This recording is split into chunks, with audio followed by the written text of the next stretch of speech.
Welcome and welcome back. On this video, I'm sharing you as it was recorded on the 24th of December 2023. I'm preparing for our Noche Buena together with the whole family. Enjoy! Let's go reading. Genesis chapter 20. Abraham and Sarah at Gerar. Abraham left there for the territory of Negeb and lived between Kadesh and Shur, and he stayed for a time in Gerar. Abraham had said to his wife, "She is my sister." So Abimelec, king of Gerar, sent for Sarah and had her brought to him. But God came to Abimelec in a dream at night. He said to him, "You are a dead man because of this woman you have taken, for she is a married woman." But Abimelech had not gone near her. So he said, "My lord, are you going to kill a pagan who acted with good intention? Didn't he say to me, 'She is my sister'? And she said to me, 'He is my brother.' I acted in the simplicity of my heart and with innocent hands." God said to him in the dream, "I knew that you did that in the simplicity of your heart, and I prevented you from sinning against me. That is why I did not let you touch her. Now give the woman back to the man, for he is a prophet. He will pray for you, and you shall live. But if you do not give her back, know that you will surely die. You and all yours will die." So Abimelech rose early in the morning and called all his officials and told them all these things. The officials were terrified. Abimelech then called Abraham and said to him, "What have you done to us? In that way have I wronged you? For you bring against me and my kingdom such a grave sin. You have done to me things that should not be done." Abimelech said to Abraham, "Why did you act as you did?" Abraham said, "I thought there is no fear of God at all in this place, and they will kill me because of my wife. Yet it is true that she is my sister, the daughter of my father, but not my mother, and she became my wife. So when the gods made me wander far from my father's family, I said to her, 'Now, if you love me, I beg you to say that I am your brother wherever we go.'" Abimelech then brought sheep and cattle, male and female, slaves, and gave them to Abraham. And he had Sarah returned to her husband. And he told Abraham, "See, you have the run of my land. Live wherever you please." And to Sarah he said, "I am giving your brother 1,000 silver coins. It will be as a protection for you and an evidence for all those who are with you, so none of them will think ill of you." Then Abraham prayed to God, and God healed Abimelech, his wife, and his servants, so that they were able to have children again. For Yahweh had made it impossible for Abimelech's wife and maids to have more children because of Abraham's wife Sarah. Genesis chapter 20 in Tagalog. Si Abraham at si Abimelech. Nilisan ni Abraham ang Mamre at nagpunta sa lupain ng Negeb sa pagitan ng Kades at Shur at tumira sa Gerar. Habang siya'y naroon, kapatid ang pakilala niya kay Sarah, kaya ito'y ipinakuha ni Abimelech, hari ng Gerar. Sa isang panaginip, napakita sa kaniya ang Diyos at sinabi, Mamamatay ka sapagkat may asawa ang babaeng kinuha mo. Noon ay hindi pa nagagalaw ni Abimelec si Sara, kaya't sinabi niya, Panginoon, papatayin ba ninyo ang taong walang kasalanan? Kapatid ang pakilala ni Abraham kay Sara at gayon din naman ang pakilala nito kay Abraham. Ginawa ko po ito na malinis ang aking layunin, kaya wala akong kasalanan. Sumagot ang Diyos, Oo, alam kong malinis ang layunin mo, kaya naman hindi ko na hinintay na masipingan mo siya para wag ka nang magkasala sa akin. Ibalik mo siya agad sa kanyang asawa. Propeta ang asawa niya, at kung ipanalangin ka niya, hindi ka mamamatay. Kapag di mo siya ibinalik, hindi lamang ikaw ang mamamatay, pati ang buo mong sambahayan. Kinabukasan, sinabi ni Abimelec sa mga alipin niya ang mga bagay na ito, at gayon na lamang ang kanilang takot. Sa gayon, ipinatawag ni Abimelec si Abraham at tinanong, Bakit mo ginawa ito? Ano bang kasalanan ko? At dinalhan mo ng kapahamakang ito ang aking kaharian. Hindi tama ang ginawa mo. Bakit mo nga ginawa ito? Sumagot si Abraham, Ang akala ko po'y walang takot sa Diyos ang mga taga rito at nangangamba akong baka patayin nila ako para makuha ang aking kapatid.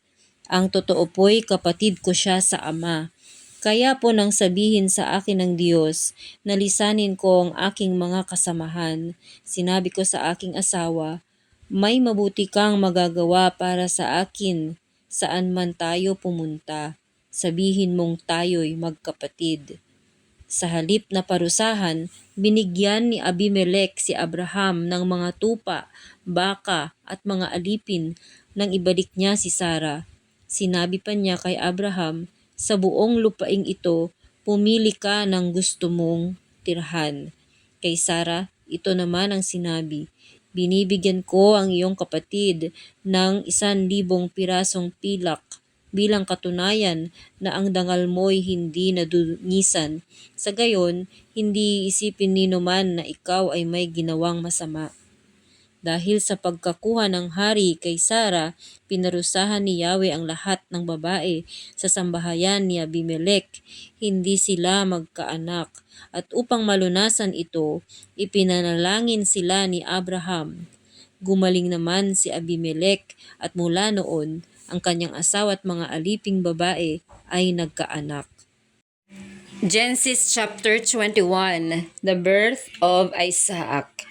Yahweh was kind to Sarah as he had said, and fulfilled his promise to her. Sarah became pregnant and bore a son to Abraham in his old age. At the very time Yahweh had promised, Abraham gave the name Isaac to the son that Sarah bore him, and circumcised him when he was 8 years old, as Yahweh had commanded. Abraham was 100 years old when his son Isaac was born to him. Sarah said, God has brought me laughter, and everyone who hears of this will laugh with me. She added, Who would have told Abraham that Sarah would nurse children? Yet I have given birth to a son for him in his old age. Abraham dismisses Hagar. The child grew, and on the day Isaac was weaned, Abraham held a great feast. Sarah saw the child that Hagar the Egyptian had borne to Abraham, mocking her son. And she said to Abraham, Send this slave girl and her son away. The child of this slave must not share the inheritance with my son Isaac. This matter distressed Abraham because it concerned his son. But God said to him, Don't be worried about the boy and your maid servant. Listen to Sarah and do whatever she says, because the race which is called by your name will spring from Isaac. But from the son of your servant I will also form a nation, for he too is your offspring. Abraham rose early next morning and gave bread and a skin bag of water to Hagar. He put the child on her back and sent her away. She went off and wandered in the desert of Beersheba. When there was no more water in the skin, she pushed the boy under one of the bushes and then went and sat down about 100 yards away, for she thought, I cannot bear to see my son die. But as she sat there, the child began to wail. God heard him, and the angel of God called to Hagar from heaven and said, What is the matter, Hagar? Don't be afraid. God has heard the boy crying. Get up, pick the boy up, and hold him safely, for I will make him into a great nation. God then opened her eyes, and she saw a well of water. She went and filled the skin and gave the boy a drink. God was with the boy. He grew up and made his home in the wilderness and became an expert archer. He lived in the desert of Paran, and his mother chose a wife for him from the land of Egypt. At the time, Abimelec came with Phicol, the commander of his army, to speak to Abraham. God is with you in everything you do. Swear to me here before God that you will not deal falsely with me or my descendants, but instead you will show to me and the country where you are living the same kindness that I have shown to you. And Abraham said, Yes, this I swear. Then Abraham complained to Abimelech about a well that Abimelech's servant had seized. Abimelech said, I don't know who has done this. You did not tell me, and I only heard about it today. Abraham then took sheep and cattle and gave them to Abimelech, and the two men made a treaty. Abraham set aside 7 ewe lambs from the flock. Abimelech said to him, Why have you put aside these 7 ewe lambs? Abraham replied, Accept these 7 lambs from my hand as evidence that I dug this well. So the place was called Beersheba because the two men took an oath there. After making the treaty at Beersheba, Abimelech went away with Phicol, the commander of his army, and returned to the land of Philistines. Abraham planted a tamarisk tree at Beersheba, and there he called on Yahweh, the everlasting God. And Abraham stayed in the land of the Philistines for a long time. Genesis chapter 21 in Tagalog. Ang kapanganakan ni Isaac. Nilingap ni Yahweh si Sarah at tinupad ang kanyang pangako. Ayon sa sinabi ng Diyos, si Sarah ay nagdalang tao at nanganak ng lalaki, bagamat matanda na noon si Abraham. Isaac ang ipinangalan ni Abraham sa kanyang anak. Ayon sa utos ng Diyos, tinuli ni Abraham ang bata 8 araw pagkasilang nito. Si Abraham ay 100 taon nang ipinanganak si Isaac. Sinabi ni Sarah, ang Diyos at sino mang makarinig nito'y pihong matatawarin. At sinabi pa niya, sa edad na iyon ni Abraham, sinong makapagsasabi sa kanyang ako'y mag-aalaga pa ng bata? Gayunman, nagkaanak pa rin kami kahit siya'y matanda na. Lumaki ang bata, at nang ito'y awatin, naghanda ng malaki si Abraham. Pinalayas si Hagar at si Ismael. Minsan, si Ismael na anak ni Hagar ay nakikipaglaro kay Isaac. Nang makita ito ni Sarah, Sinabi kay Abraham, "Palayasin mo ang mag-inang yan. Ang anak ng ating alipin ay huwag mong pamamanahan. Si Isaac ang dapat magmana ng lahat." Labis itong ikinalungkot ni Abraham sapagkat anak din niya si Ismael. Ngunit sinabi ng Diyos kay Abraham, "Huwag kang mabahala tungkol sa mag-ina. Sundin mo na ang gusto ni Sarah sapagkat kay Isaac magmumula ang lahing sinabi ko sa iyo. Magkakaanak din ng marami ang anak mong iyan kay Hagar at siya'y magiging isang bansa. Yamang anak mo rin si Ismael." Kinaumagahan, ang mag-inay ipinaghanda ni Abraham ng baong pagkain at inumin bago sila pinaalis.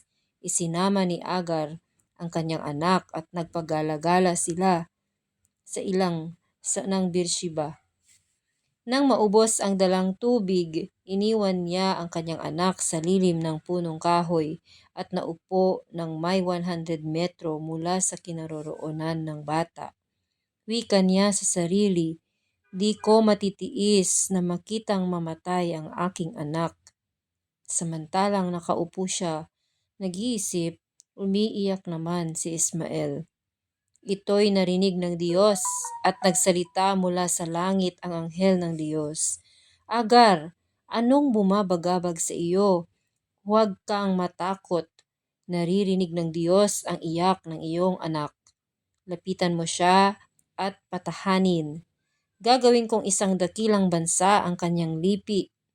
Pinagliwanag ng Diyos ang kanyang paningin at nakita niya ang isang balon. Pinuno niya ng tubig ang dalang sisidlan at pinainom ang bata. Hindi pinabayaan ng Diyos si Ismael. Siya'y lumaki sa ilang ng paran at naging mahusay na mangangaso.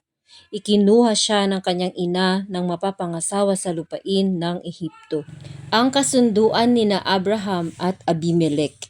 Nang panahong iyon, isinama ni Haring Abimelec si Pikol, puno ng hukbo, at sila'y nagpunta kay Abraham. Sinabi rito ng hari, "Sa lahat ng gawain mo'y pinagpapala ka ng Diyos. Isumpa mo sa harapan niya na magiging tapat ka sa akin at sa aking lahi, kung paanong ako'y naging tapat sa iyo. Ipangako mong magiging tapat ka rin sa akin at sa lupaing ito na iyong tinitirahan." "Nangangako ako," tugon naman ni Abraham. Ngunit nagreklamo si Abraham kay Abimelec tungkol sa isang balon na inagaw ng mga alipin ng hari. "Hindi ko nalalaman iyon," wika ni Abimelec. "Bakit ngayon mo lamang sinabi sa akin?" Nagkasundo ang dalawa at binigyan ni Abraham si Abimelec ng ilang tupat baka. Ibinikod ni Abraham ang 7 kordero ng kanyang kawan. "Anong kahulugan nito?" tanong ni Abimelec. Sumagot si Abraham, "Ito'y para sa iyo bilang pagsang-ayon mo sa akin sa balong ito." Ang lugar na iyon ay tinawag na Beersheba sapagkat doon nagsumpaan ang dalawa. Matapos ang sumpaang iyon, bumalik na sa lupain ng mga Filisteo sina Abimelec at ang puno ng kanyang hukbo. Pagkaalis nila'y nagtanim naman si Abraham ng punong roble sa Beersheba at sinamba si Yahweh, ang Diyos na walang hanggan. Mahabang panahon namayan si Abraham sa lupain ng mga Filisteo. To God be all the honor, praise, and glory in the reading of His Holy Scriptures. Amen.